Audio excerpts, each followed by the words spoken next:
Aproveitando que você está em pé, abra comigo em Josué capítulo 1, versículo 8. Josué 1, 8.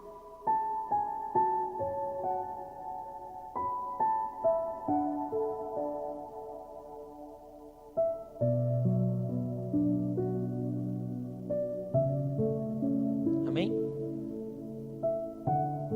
Diz assim: não se aparte da tua boca o livro desta lei, medita nele dia e noite, para que tenhas cuidado de fazer conforme tudo o que nele está escrito. Então farás prosperar o teu caminho e serás bem-sucedido. Amém? Você pode se assentar. Senhor Deus, fala conosco, Pai amado, esta noite. Senhor Jesus, faz com que a tua palavra ela seja mesmo um canal de bênção, de transformação, de renovo para as nossas vidas, em nome de Jesus. Amém. Meus irmãos, nesse versículo tem um parágrafo dentro do versículo aqui, a continuação, que eu acho que é algo que todos nós almejamos na nossa vida. Se nós fizermos tudo o que está na lei, se nós meditarmos nela de dia e de noite, diz aqui: então, e vem a condição, farás prosperar o teu caminho e serás bem-sucedido. Então, o que faz com que nós venhamos a prosperar e ser bem-sucedidos? Nós mesmos temos esta autonomia. Porque ele está dizendo aqui: não se aparte da tua boca o livro desta lei, medita nele dia e noite, para que tenhas cuidado de fazer conforme tudo o que nele está escrito. Não sou eu que tenho que fazer para você, não é você que tem que fazer para mim, mas sou eu que faço para mim e você faz para você. Somos nós que temos que estudar, somos nós que temos que meditar, somos nós que temos que estar com a palavra do Deus Todo-Poderoso constantemente na nossa vida. E aí haverá uma bênção. Nós seremos prósperos e tudo será bem sucedido. Amém, igreja? Deu para entender? Vamos embora então? Se deu para entender isso, e isso entrou na nossa mente, tranquilo, estamos dentro do contexto de prosperidade e sucesso na nossa vida. Quem não quer ser próspero e ser bem-sucedido? Só que muitas vezes nós não damos atenção a isso, não nos colocamos nesta posição de sermos aqueles que estão buscando esse sucesso e essa prosperidade. Deus quer assim fazer. E existem algumas parábolas na Bíblia, e existem alguns fatos na Bíblia que nós temos que tomar muita atenção. Quando nós executamos isso daqui, nós começamos a entender alguns propósitos que vão diferenciar a nossa vida, a nossa caminhada com o nosso Senhor Jesus. E eu gostaria de falar essa noite sobre uma nova história para a nossa vida. O tema desta ministração, desta conversa aqui, uma nova história. Você quer uma nova história para a sua vida? Tem um novo tempo na sua vida?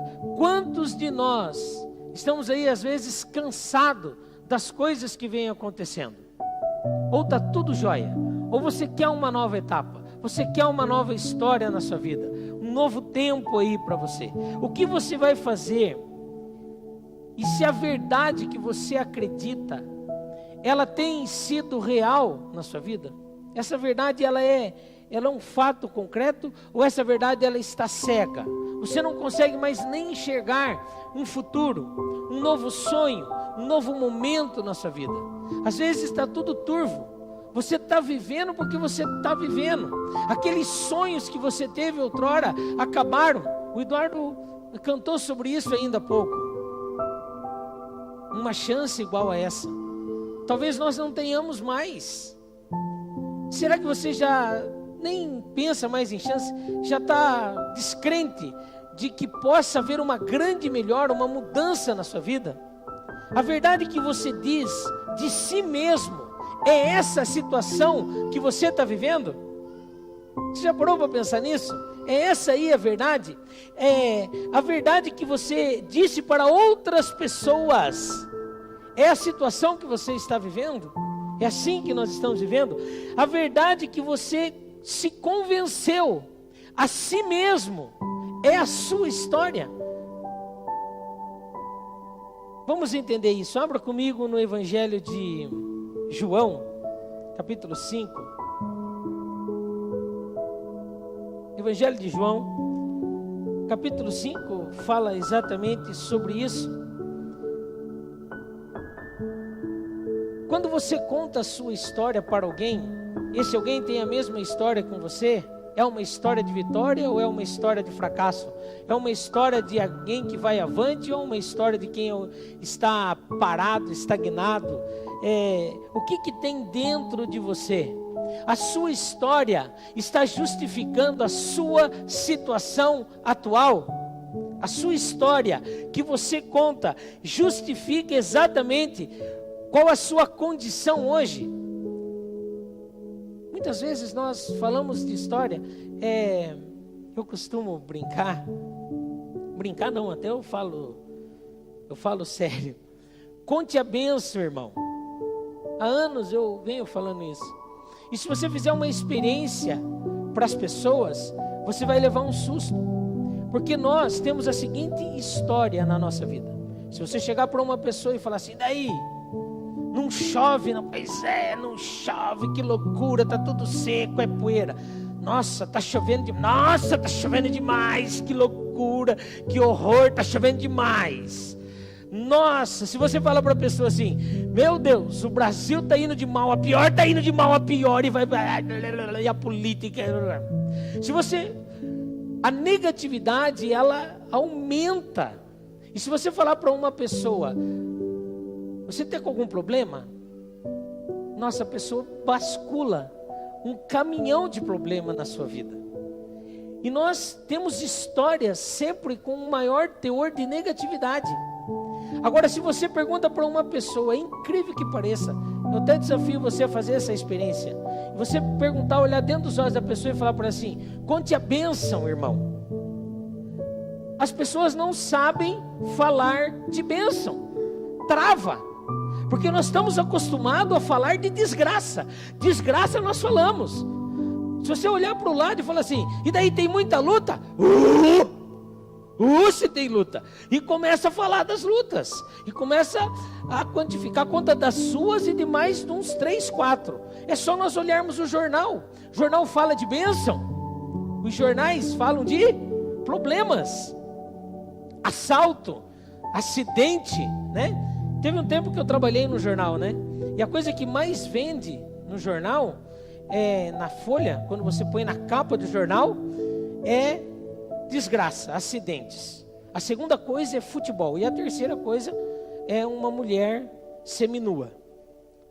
Se você colocar uma bênção lá, não vende.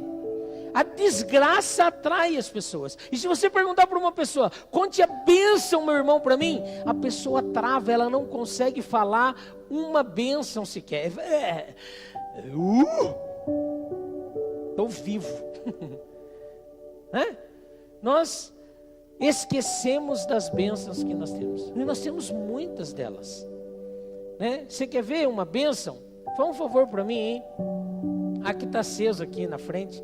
Mas se nós apagarmos as luzes, olha a bênção que é. Como que você acende a luz da sua casa? Com o dedo. Você chega lá e tuque, aperta. Quem tomou banho para vir para a igreja hoje? Aquele banhão. Você só vira a torneira assim, ó. Só vira, sai água quente.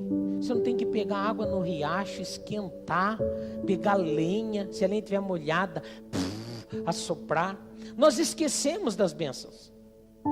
Né? Que dia da semana passa lixeiro na sua casa? Segunda-feira, quarta-feira e sexta-feira.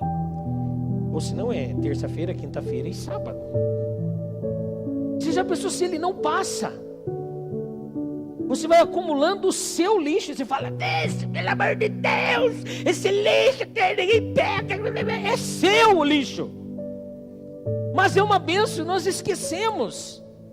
Ah, pastor, que isso? Vê se isso é bênção. Fique sem elas. Fique sem estas coisas mínimas. E você verá o quanto nós somos abençoados. Nós somos abençoados. Você abriu, óbvio, todos aí levantaram a mão, quase que uníssonos, falando que tomaram um banho para vir hoje aqui para a igreja. Meu irmão, você tem roupa? Você pode escolher roupa? As mulheres falam, eu não tenho roupa, né? Nunca não tem sapato. Você escolhe roupa. Você escolhe sapato.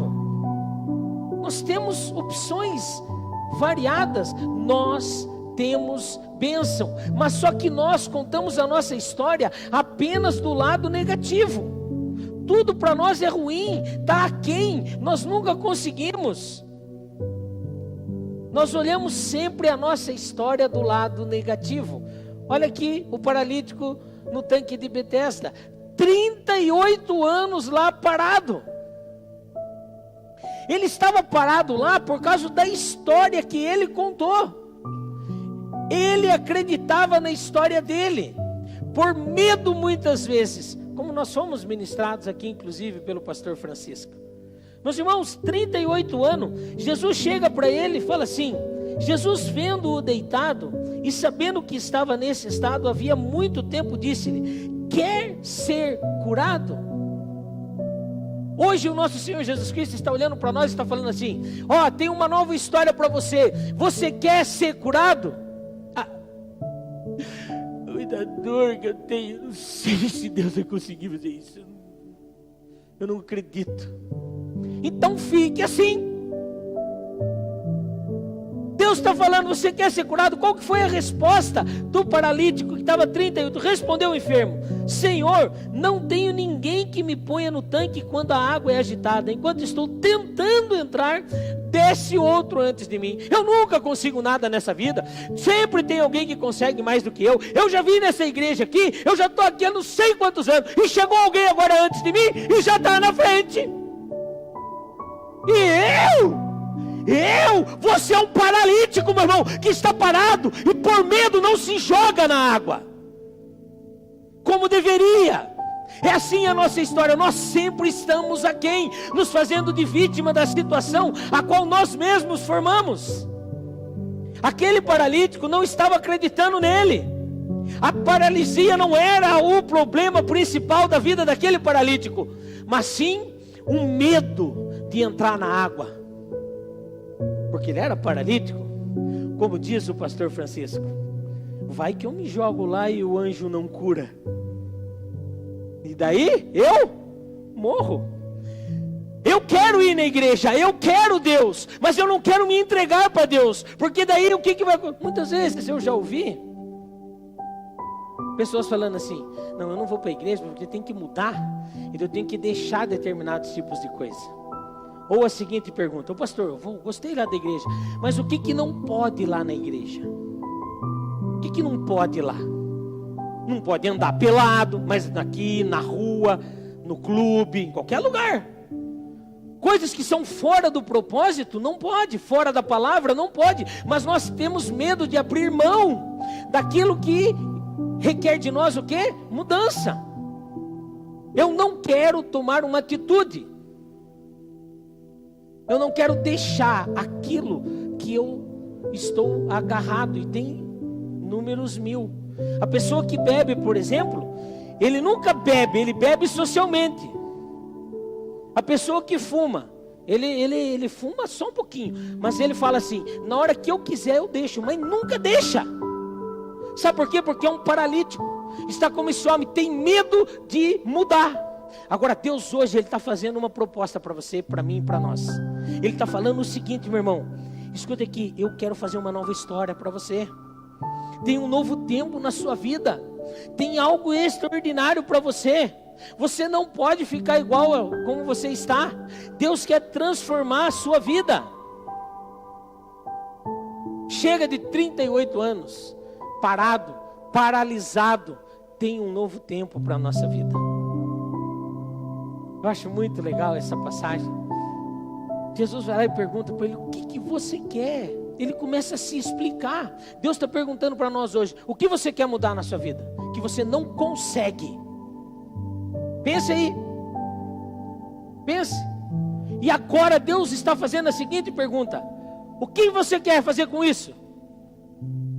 Ai, pastor, eu quero que você me... Pastor não, Deus, eu quero que você me cure gradativamente, porque eu tenho medo de ser curado assim de uma hora para outra. É assim que ele fala. Eu estou para morrer, Deus, mas é o seguinte: vai me curando assim gradativamente, porque vai que eu sou curado assim de repente, eu vou levar um susto. Nem sei o que eu vou fazer. É assim que nós pedimos quando nós queremos algo contundente? Não, nós pedimos aquilo e é real. Hoje Deus está falando para você: eu não sei qual é o problema que você precisa para a sua vida. Quem sabe você precisa largar algo que você não consegue. Quem sabe você precisa abandonar um pecado que tem te atormentado e você não consegue se livrar dele. Quem sabe é um medo do futuro. Tem gente que tem medo até de mudar de emprego, medo de sair da casa dos pais, medo de encarar um novo momento na sua vida, medo de encarar uma faculdade e não saber se vai conseguir se formar ou os estudos, medo de casar. Acho que isso ninguém tem, né? Não é possível que tenha medo de casar, né? Medo, não sei o que, como é que eu vou viver meus limites. Hoje Deus está falando: nós vamos acabar com isso. Meu irmão, Deus quer mudar a tua história. Deus quer fazer de você uma nova pessoa. Deus quer fazer de você e fazer através de você um novo tempo para você mesmo, para mim, para nós. Agora, cabe a nós a atitude. Abra comigo agora no Evangelho de Marcos, no capítulo 5.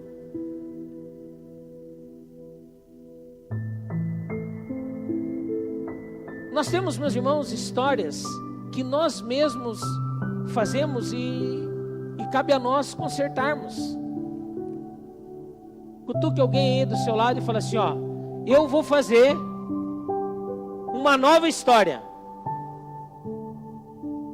Amém? Eu vou fazer uma nova história. Fale para ele: você tem uma nova história. Eu não vou falar porque eu não gosto dessa história de falar para os outros de nova história. Eu detesto quando mandam eu fazer alguma coisa que eu não quero fazer. Então ele que se dane com a história dele, porque eu tenho a minha, ele que se vire com a dele. Nem profetizar muitas vezes nós acreditamos. E nós falamos às vezes assim: nova história. Tem aí, se você quiser uma nova história. Se não quiser também, você se vire com a história é tua, não tem nada a ver com isso. Meu irmão, há uma nova história para acontecer na nossa vida. E ela requer muitas vezes uma palavra. Quem sabe a pessoa que está do teu lado, ela está esperando uma ação, falando assim: tem jeito, você tem jeito. Um dia alguém chegou para mim e falou isso: Marlos, você tem jeito. Eu falei: será? Falou: tem. Foi o meu irmão, Maurício. Eu ligava para ele e falava: meu irmão, eu não consigo, irmão, eu faço isso, Ele era o meu confidente, era para ele que eu confessava: meu irmão, eu fiz isso. Ele falava para mim: meu Deus, você errou feio. Eu falei: então, mas tem jeito, cara. E eu falava: não tem jeito. Ele falava: tem jeito, tem uma nova história para você. Eu falava: não, mas você não está entendendo. Isso daqui, cara, é muito grave. Ele falava: eu sei, é grave mesmo. E requer abnegação, requer mudança. É muito grave, meu irmão. Isso aí é gravíssimo, mas tem jeito. Meu irmão, quem sabe você está numa situação que é extremamente grave, mas tem jeito, teve para mim, tem para todos nós. Quem sabe você tem feito coisas que até você se assusta que você faz, porque só você que faz escondido, ninguém sabe. E isso te atormenta, isso te traz um medo, isso te traz uma angústia. Isso chama pecado. E um dia, meus irmãos, o maior temor é que alguém descubra. Aí você faz aquela cara de santão, mas por dentro você está explodindo. Quero dizer para você: tem jeito. Tem jeito para essa situação? Deus quer mudar essa história. Deus quer fazer isso novo. Quer mudar totalmente.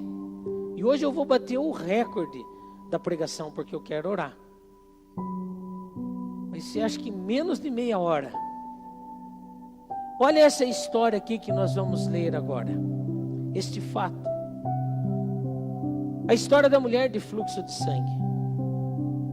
Se você ler aqui, você se assusta. Eu vou ler porque é a palavra quem nos fala. Marcos 5:21 diz assim: tendo Jesus passado no barco por outro lado, ajuntou-se a ele uma grande multidão, enquanto ele estava junto ao mar. Então chegou um dos principais da sinagoga, por nome Jairo, o qual, vendo, prostrou-se aos seus pés e rogava-lhe muito: minha filha está morte, rogo-te que venhas e lhes imponha as mãos para que sare e viva. Pelo que Jesus foi com ele. Grande multidão seguia, comprimindo-o. Certa mulher, que havia 12 anos tinha uma hemorragia, e que havia padecido muito na mão de vários médicos, e despendido tudo o que tinha, sem contudo nada aproveitar, pelo contrário, indo a pior. Ouvindo falar de Jesus, veio por detrás, entre a multidão, e tocou na sua veste. Dizia ela: se tão somente tocar nas tuas vestes, sararei. Imediatamente se lhe estancou a hemorragia, e sentiu no seu corpo estar curada do flagelo. Jesus, conhecendo que de ti mesmo saíra poder, voltou-se na multidão e perguntou: quem tocou nas minhas vestes? Responderam-lhe os discípulos: vês que a multidão te aperta e dizes: quem me tocou? Porém ele olhava em redor para ver quem isto fizera. Então a mulher, que sabia o que tinha acontecido, temendo e tremendo, aproximou-se, prostrou-se diante dele e declarou-lhe toda a verdade. Ele lhe disse: filha, a tua fé te salvou. Vai em paz e ser curada deste teu mal. Meus irmãos, pense nisso. Ela foi curada do mal dela. Mas aqui existe uma coisa diferente daquilo que aconteceu com o paralítico lá no Evangelho de João, no tanque de Betesda. Ele contava a sua história negativamente. A mulher não. A mulher dizia a ela: se tão somente eu tocar nas suas vestes, eu sararei. E eu fui ver, esse dizia, meus irmãos, significa o seguinte: é afirmar sobre algo. Então ela não dizia, ela estava afirmando sobre algo que aconteceria sobre a vida dela. Isso ser um profeta de Deus. Meus irmãos, as situações eram todas controversas. Ela já tinha procurado os médicos, mas os médicos não curaram ela. Remédios não curaram ela.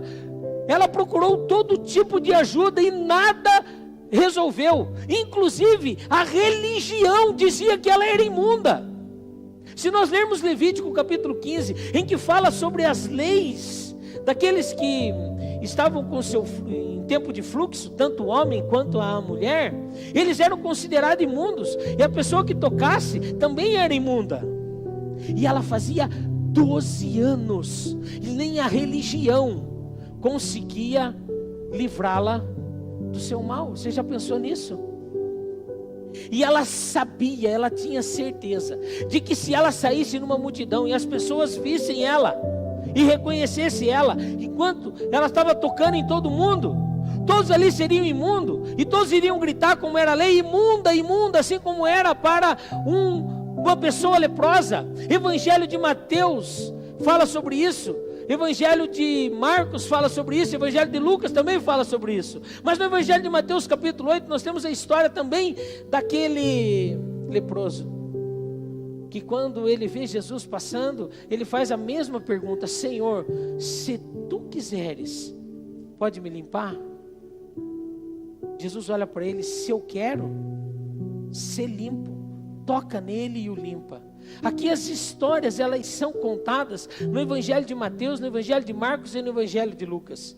As mesmas histórias que têm conotação diferenciada, falam com grande importância em 3 evangelhos. Agora, só no Evangelho de João, fala do paralítico que estava 38 anos numa cama, porque ele só falava negativamente. Eu não consigo, não tem alguém que me ajude, ore por mim, vá na igreja, ore lá por mim, peça para mim. Ele depende dos outros. Mas aquele homem no Evangelho de Mateus capítulo 8 e esta mulher, agora com fluxo de sangue, eles não pensaram dessa maneira. Eles falaram assim, eu vou escrever uma nova história para mim. Há 12 anos eu estou assim. Há 12 anos eu estou estagnado. Há 12 anos eu estou parado. Há 12 anos eu sofro disso. Há 12 anos. Não é 12 dias, 12 meses, 1 ano. 12 anos, meus irmãos. Esta igreja aqui tem 10. Mais 2 anos ainda para sofrer. Misericórdia. Deus fará isto aqui prosperar e prosperará abundantemente. Amém? Glória a Deus. Então é um novo tempo, é uma nova história. Como que ela fez essa nova história? Ela dizia, ela afirmava sobre: se tão somente eu tocar nas tuas vestes, eu serei curada. Meu irmão, é algo sobrenatural. Então ela encara, ela enfrenta, ela mudou a história dela mesma, dizendo, simples, se eu apenas tocar, eu quero só tocar. E eu já dei um estudo anteriormente a respeito disso, e eu falei sobre isso. Esse tocar nas vestes, esse tocar do grego é aptomai. E eu fui ver o que significa. O que é esse tocar? Quando nós lemos isso daqui, dá aquela impressão que você vem por trás assim, né? E o que é um toque? Um toque, pastor. Você chega lá e... Ó, que chique, né? Só toca assim. Igual tomar choque. Quem já tomou choque? Só tocar ali no 220, você já vai ver que você fica esperto. Mas essa palavra, ela tem uma outra conotação. Olha o que ela diz. É firmar, agarrar, apoderar-se, trazer para baixo. Então, meus irmãos, ela lutou no meio de uma multidão para chegar até Jesus e tocar na orla do manto dele e segurar lá. Isso, sabe o que eu entendo? Uma fé. Se eu tocar nele, se eu chegar até ele, meus irmãos, é isso que Deus está falando, de uma nova história para a nossa vida. Você tem que querer, meu irmão, agora, hoje é o dia de você chegar até Jesus e falar assim: hoje tem um divisor de águas na minha vida, hoje eu quero romper. Eu queria chamar a equipe de louvor para subir para me ajudar. Nós vamos orar. Hoje eu quero fazer algo no sobrenatural. Hoje eu quero tocar nesse Deus Todo-Poderoso. Hoje eu quero fazer uma nova história na minha vida. Um novo momento, meu irmão. Uma nova etapa na sua vida. Mas sabe, meus irmãos, vou fechar aqui, ó. Acabou. Não dá para nós, pastores, fazermos isso. Não dá. O que nós podemos fazer, no máximo dos máximos, é externar exatamente esta palavra. Agora, cabe a cada um de nós tomarmos uma decisão. E decisão é algo diferente, meu irmão. Decisão é você sair do lugar de onde você está e falar assim: agora eu quero a mudança. E eu gostaria de convidar você a continuar sentado, da maneira com que você está. Porque hoje eu quero orar com você. Quem sabe você esteja necessitando de um novo tempo na sua vida, de uma nova etapa, um novo período. E nós poderíamos aqui, meus irmãos, fazermos um pouco diferente. Nós poderíamos pedir para que o louvor entoasse alguns louvores e nós falássemos com grande entonação. E pregássemos e mexêssemos com o sentimento de muitas pessoas.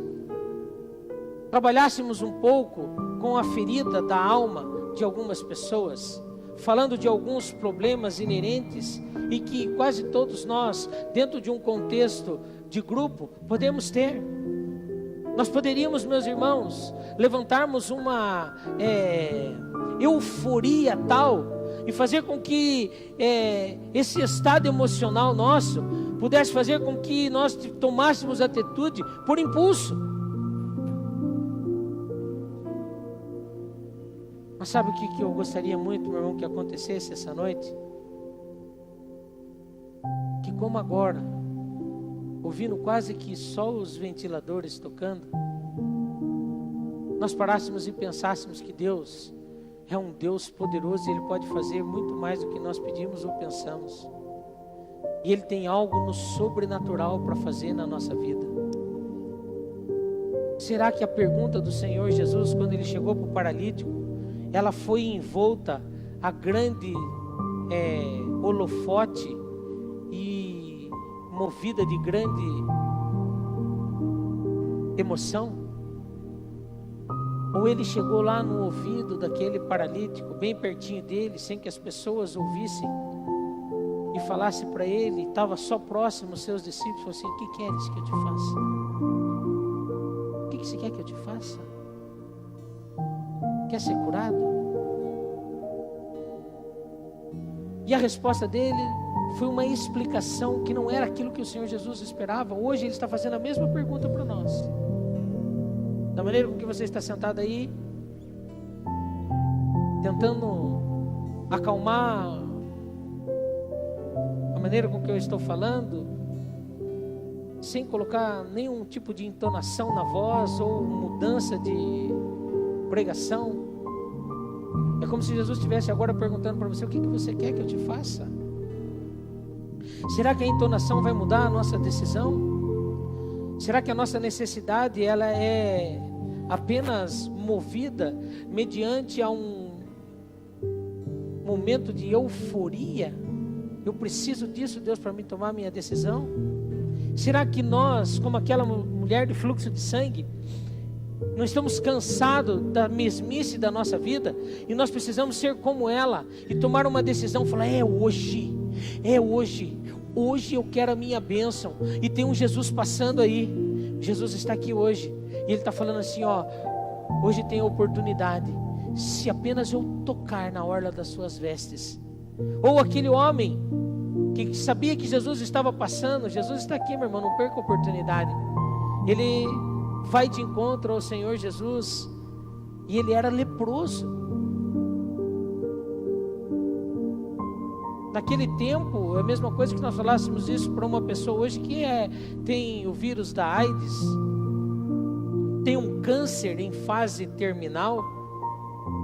Ele precisava ser curado. Quem sabe você tem um pecado que você não tem conseguido tirar, se livrar dele. Deus está falando para você: ó, hoje eu tenho uma nova história para você. Hoje eu tenho um novo momento para a sua vida. E eu gostaria de orar, meus irmãos. Enquanto nós estivermos orando, como aquela mulher fez, Jesus ele espera de nós uma atitude de fé. No momento em que você achar no seu coração que você anseia de Deus uma nova etapa da sua vida, eu quero convidar você a sair do seu lugar e vir até aqui à frente para nós orarmos juntos. Quem sabe você não tem história nenhuma para mudar. Quem sabe você não queira uma nova história na sua vida. Tá louco de bom essa história antiga? Amém. Mas quem sabe você precise de um novo tempo na sua vida e falar assim: não, chegou Deus, eu não aguento mais. Eu estou com um fluxo de sangue há 12 anos. Eu estou morrendo, Deus. Quem sabe você esteja no momento falando assim: Deus, eu não estou morrendo, mas eu não estou aguentando nem eu mais. Quem sabe você está falando assim: eu não me aguento, Deus. Quem sabe você está falando assim: Deus, eu preciso de um renovo. Eu preciso de ânimo, eu não estou desanimado. Eu não estou conseguindo pelas minhas próprias forças executar aquilo que é necessário eu executar. Deus, eu vejo todas as pessoas fazerem, mas eu não consigo fazer. O que está acontecendo comigo, Deus? Deus, eu estou desanimado. Eu não tenho mais ânimo, Senhor. Deus, eu quero, mas pelas minhas forças eu não consigo. Quem sabe você está precisando de uma nova história, meu irmão, de um novo momento na sua vida. Agora, quem sabe você está muito bem. Eu quero convidar você então, meu irmão, para ter um mais de Deus, uma multiplicação das dádivas do Senhor para a sua vida. Vamos orar.